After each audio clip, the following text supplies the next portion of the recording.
Hello, good morning, children.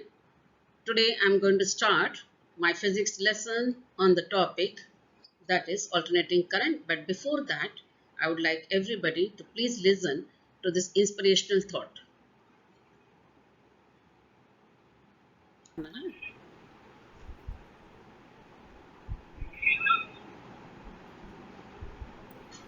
We should know how to handle, not only how to handle success, how to handle the failures. Particularly you are in the management environment, you have wanted, I want the young people to understand how to manage the failure. Because every task you do, you have to come across problem. Problem should not become the captain of the individual or a project chief. The project chief should become the captain of the problems and defeat the problem and succeed. Learning uses creativity. Creativity leads to thinking. Thinking provides knowledge. Knowledge makes you great. History has proven that those who dare to imagine the impossible are the ones who break all the human limitations. In every field of human endeavor, whether science, medicine, sports, arts, or technology, the names of the people who imagine the impossible are engraved in our history. By breaking the limits of their imagination, they change the world.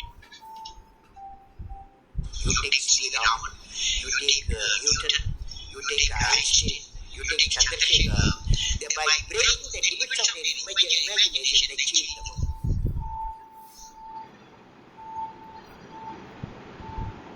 If you want to discover us, if you want to innovators, I am going to give you what type of characteristic you must have. Invention and discoveries have emanated from creative minds.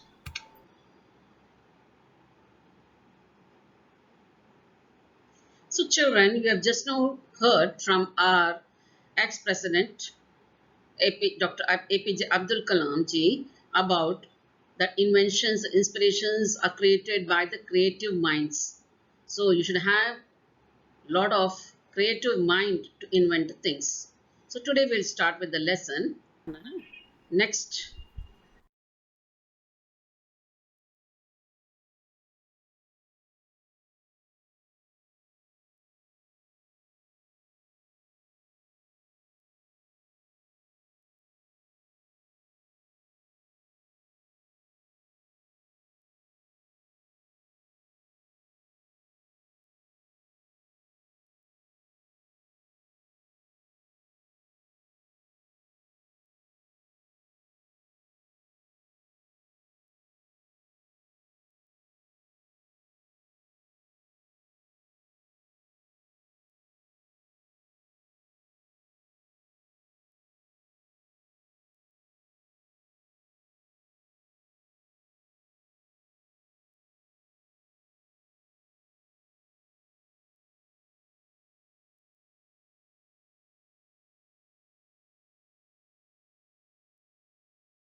topic for the lesson is the alternating current. It is being presented by Seema Nigam, PGT Physics, Kendriya Vidyalaya number 1, Armapur, Kanpur. So what we have been learning before is self-induction and mutual induction. The phenomenon of producing induced EMF in a coil due to change in flux linked in the coil is called as electromagnetic induction. Same thing will be continuing now. We were using DC for most of our work till now and learnt about Ohm's law.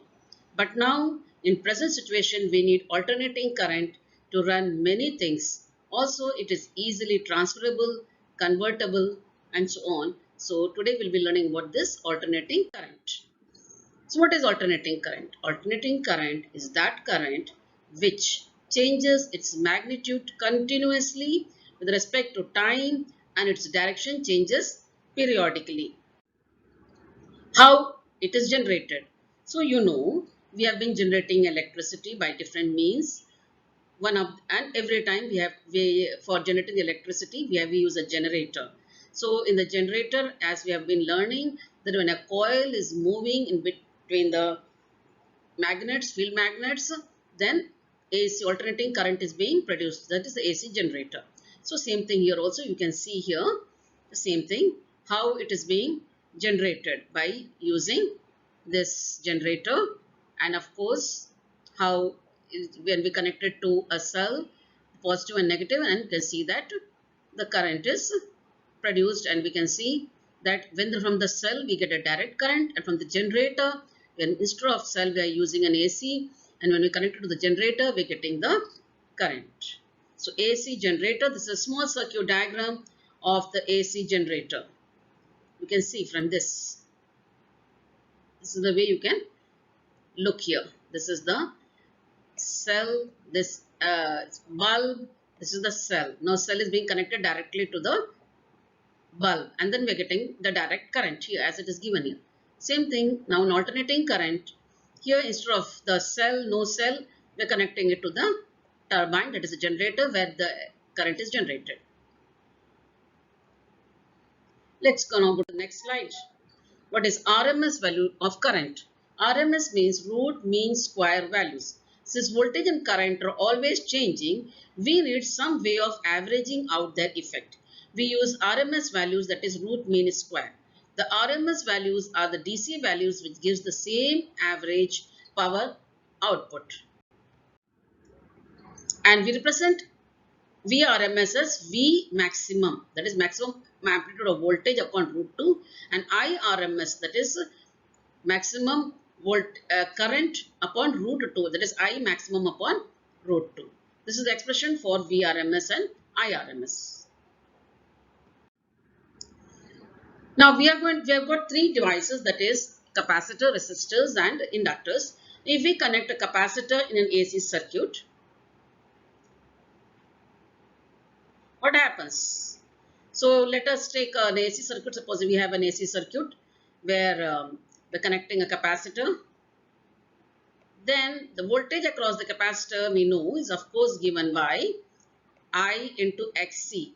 The XC means the capacitive reactance. So when a capacitance is connected in an AC circuit, we can see that the voltage across this capacitance is given by VC is equal to IXC, where I is the current that is flowing in this, and XC is the reactance offered by the capacitor. So this is the XC. So what is XC? The reactance offered by the capacitor. So you can see this. Similarly, how do we write down the expression for XC? So reactance is a measure of how a capacitor can limit alternating current. It is similar to resistance but differs in that it is different on the frequency. That is resistance and reactance में what is the difference? क्या फर्क है resistance and reactance में? Reactance भी वही काम करता है जो रेसिस्टेंस करता है, लेकिन रिएक्टेंस एक कैपेसिटेंस के द्वारा अपोजिशन जो ऑफर करता है उसको हम लोग रिएक्टेंस कहते हैं. So it is also a resistance but differs in that it is dependent on the frequency of AC supply, because XC is given as 1 by omega C. We can see that XC, that is the capacitance value, is given by 1 by omega C. So what is omega? It is 1 by 2 pi nu or 2 pi f. So here this omega is written as 2 pi nu c. It's given here. In place of omega we write 2 pi f and C. So we can see that the capacitive reactance is inversely proportional to frequency. This is what we are observing here, that the capacitive reactance XC is inversely proportional to frequency, also inversely proportional to capacitance. Both the things we can observe here. F, maybe it's proportional to, inverse proportional to F, inversely proportional to capacitance. So it is depending on the frequency. That is why it is called as reactance. And it also depends on the size of the capacitor. So we can go further. Now reactance offered by an inductor. So we see, we know, we have learned in our previous chapter that inductor is a device given called as L. When L is connected in an AC circuit, it also offers resistance given as inductive reactance, that is given by XL. You can see here it is given by XL. So inductive reactance XL is actually equal to omega L. XL is actually equal to omega L. So in place of omega, we write 2 pi FL. So it depends on how well an inductor can limit alternating current. It depends on the frequency of the AC supply. It means it is directly proportional to frequency. So we can see that capacitive inductive reactance is directly proportional to frequency, that is F, and also proportional to L, that is the inductance. L, that is the inductor. It is proportional to L, the inductor, and proportional to frequency F. So when we connect capacitor and inductor in an AC circuit, we get XC and XL. Now how do we draw the graph? Just now we saw that when we want to draw the graph of impedance between a resistance and an inductor, when both of them are connected in the circuit, then we see that VL is equal to IXL, and we know VR is equal to IR. So if we take with a vector notation by drawing a parallelogram, we see this is represented as XL, that is VXL, either rated as VR and VR and VL. This is VR, which is given as IR, and VL, which is equal to IXL, or XL and R. We see that we get a resultant by drawing the hypotenuse, and therefore the resultant is just the Pythagoras theorem, where this is R square, this is R the whole square, this is XL the whole square. So we get the resultant if we connect, what do you say, an inductor and a resistor. Both of them we connect to the circuit. If we connect a resistance also in a circuit, then the resultant will be what? That is what we are going to see here.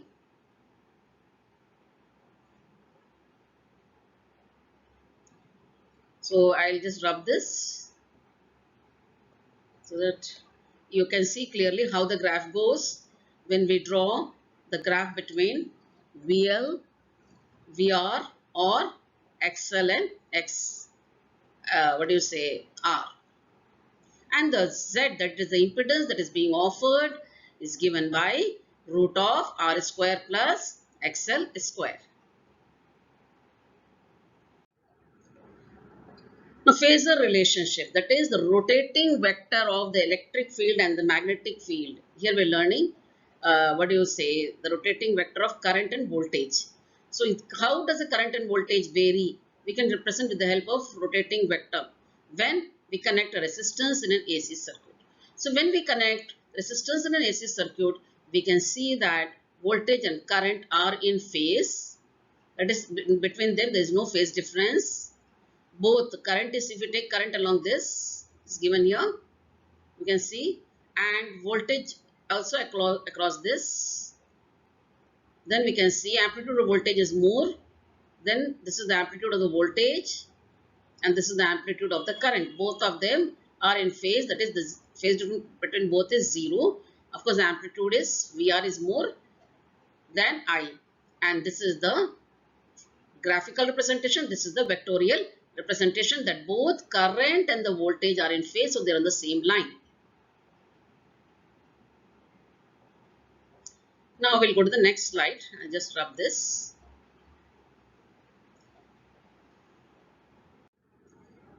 How will we represent the voltage and current phasor diagram when they are passing through an inductor?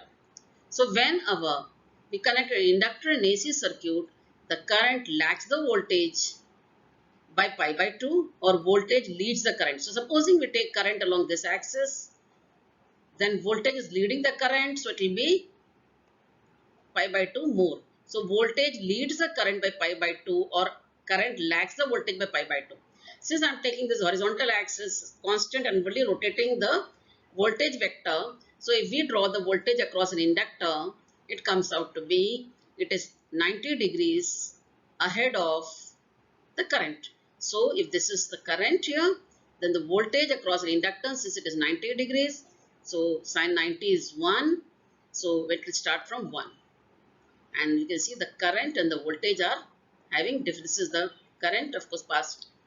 It is, we can say, passing from 0, and this is the voltage which is starting from 90 degrees, having a 90 degrees phase difference.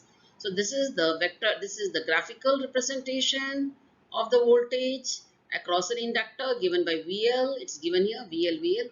And here this is the phasor diagram rotation. So it is having a phase difference of 90 degrees. So we can see that when we connect a voltage in an AC circuit, there is a phase difference of 90 degrees between the voltage and the current. Now a circuit which is consisting of all the three, that is what do you say, a resistor, an inductor and a capacitor, is a LCR circuit or RLC circuits. The supply voltage is now found by adding all the three phases together.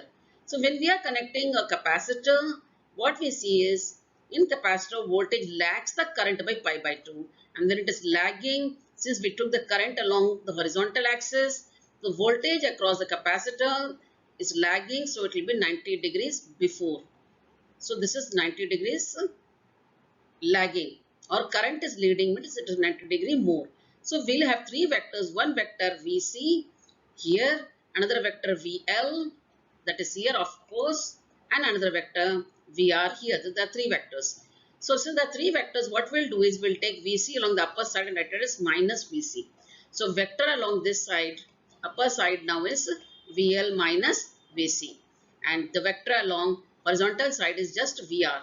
So here VR, here it is VC, VL minus VC. So this is the resultant, which will be given by Vs square, which is equal to VR square plus VL minus VC, the whole square. This is the Pythagoras theorem. Now we can write VR as IR, VL as IXL, and VC as IXC. So II will be common, it will go off, and we get Z, that is the impedance in the circuit, is given by root of R square plus XL minus XC, the whole square. So this is the formula for the impedance in an LCR series circuit, or we can say in a series LCR circuit.